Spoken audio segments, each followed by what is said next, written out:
Have you ever looked back on a decision you made and just thought, what on earth was I thinking? Yeah, we've all been there. Well, it turns out there are these hidden forces, these mental shortcuts that are baked right into our brains, and they are quietly shaping almost every choice we make every single day. So let's pull back the curtain on these cognitive biases and find out what's really running the show. It's the big question, right? We all know incredibly smart people who sometimes make just bafflingly bad choices, whether it's in their job, their finances, or their relationships. Here's the thing, this isn't about how intelligent you are, it's about how your brain is wired. So what exactly is a cognitive bias? Well, it's not just a random mistake. It's a predictable, systematic pattern of error in our thinking. Think of them like your brain's factory default settings, these little mental shortcuts or heuristics that help us process a ton of information really fast. But as we're about to see, that incredible speed, well, it often comes at a price. To really get where these biases come from, you got to know about your brain's two operating systems. This idea was made famous by the Nobel Prize winner Daniel Kahneman. System 1 is your autopilot. It's fast, it's intuitive, it's always on. It's how you know the answer to 2 plus 2 without thinking, or how you can drive down a familiar road. Then there's System 2. That's your manual mode. It's slow, deliberate, and takes real effort. It's what you fire up for a complex math problem. But here's the catch. System 2 is lazy. Our brain always wants to default to the fast and easy System 1, and that is exactly where cognitive biases live and thrive.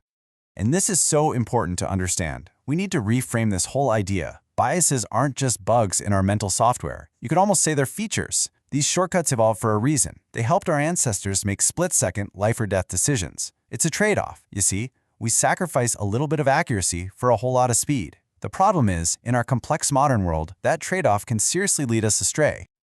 So what happens when these mental shortcuts misfire? The consequences aren't just some interesting thought experiment. They have real, measurable costs in our lives and in our jobs. Just take a look at the world of finance. Research has shown that traders who are the most overconfident, the ones who trade the most often, actually underperform the market by an average of 6.5% every single year. Their gut feeling, their bias that they're better than average, leads to decisions that cost them real, cold, hard cash.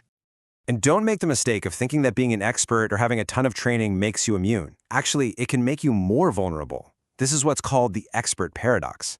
The very fields that demand the most rational, logical thinking, like medicine, law, and finance, are often the ones hit hardest by bias. Why? Well, because the stakes are high, the information is complex, and the pressure is intense, which are the absolute perfect conditions for our brain to say, forget this, and fall back on its old, easy shortcuts. And you can see how this plays out all over the place. A doctor gets anchored on an initial diagnosis and then misses all the signs pointing to the real problem. A trained judge can be swayed by a totally irrelevant number when deciding on a prison sentence. A manager keeps pouring money into a failing project to try and save it. An interviewer gets so blinded by the name of a fancy university on a resume, they overlook serious red flags. These aren't just little whoopsies. They're the predictable, destructive patterns of our biased brains. All right, so let's take a little tour of some of the most common biases, the usual suspects. And the goal here isn't just to learn a bunch of fancy names. It's to start recognizing these patterns in your own thinking. First up, the big one, confirmation bias. This is our brain's tendency to act like a detective who's already decided who the bad guy is. We go out and we hunt for clues that support our favorite theory, and we conveniently ignore or explain away anything that points in a different direction. It feels like we're being objective, but what we're really doing is just building a case for what we already believe. You see this everywhere. If you Google a question like, "Are dogs better than cats?" the search results will be a parade of articles confirming that, yes, dogs are way better. Or, in the news, two people can read the very same article and both walk away more convinced than ever of their completely opposite opinions. It's a super powerful force that creates these echo chambers and just drives us further and further apart. Next, we've got anchoring bias. That first piece of information we hear on a subject acts like a heavy anchor, weighing down all of our later judgments.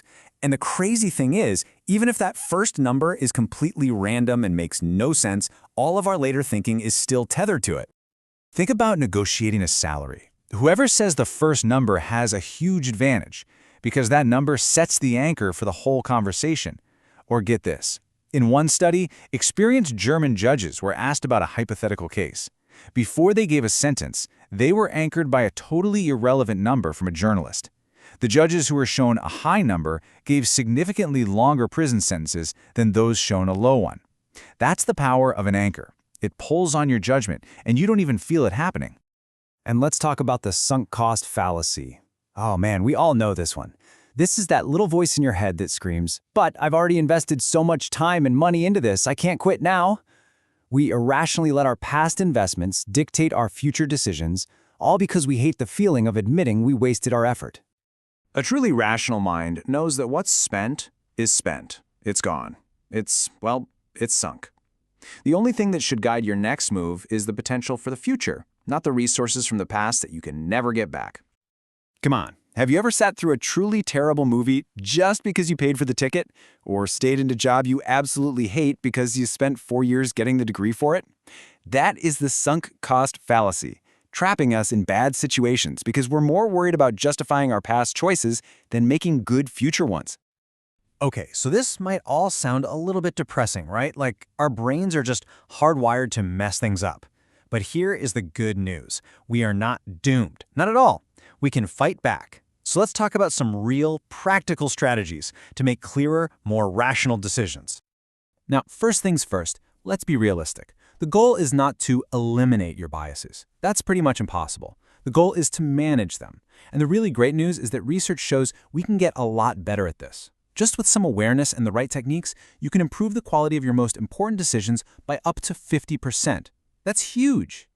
It all starts with 3 foundational steps. Number 1, for any big decision, just slow down. You have to consciously force yourself out of that fast, automatic system 1 and engage your slow, analytical system 2. Number 2, become your own biggest critic. Actively go looking for evidence that proves you wrong. Ask yourself that one powerful question, what if I'm wrong about this? And number 3, never fall in love with your first idea. Always generate and seriously consider multiple alternatives. That alone forces your brain off the path of least resistance. Now, if you want a real power tool for your mental toolkit, you have got to try something called a pre-mortem. It's so simple, but it is incredibly effective. The idea is this. Before you launch that big project or make that huge decision, you get your team together and you say, okay, everyone, let's imagine it's a year from now, and this whole thing was a complete and utter disaster. Now, the reason this works so well is that it frees people up from the social pressure of always having to be optimistic.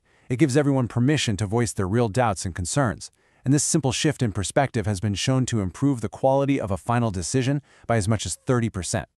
And the process itself could not be easier. You start by imagining total failure. Then, you have everyone in the room silently, independently write down all the reasons they can think of for why it all went wrong. Then, you just go around the room and share the lists. Suddenly, you have this incredible, honest roadmap of all the potential pitfalls you need to address before you even start. So at the end of the day, becoming a clearer thinker isn't really about having a perfect brain. It's about having the intellectual humility to know that your brain has flaws, and then having the discipline to use strategies that help counteract them. So I'll leave you with a question to chew on. What is one important belief that you hold? One that you've never, ever actively tried to prove wrong? The answer just might be the first step on your own journey to clearer thinking.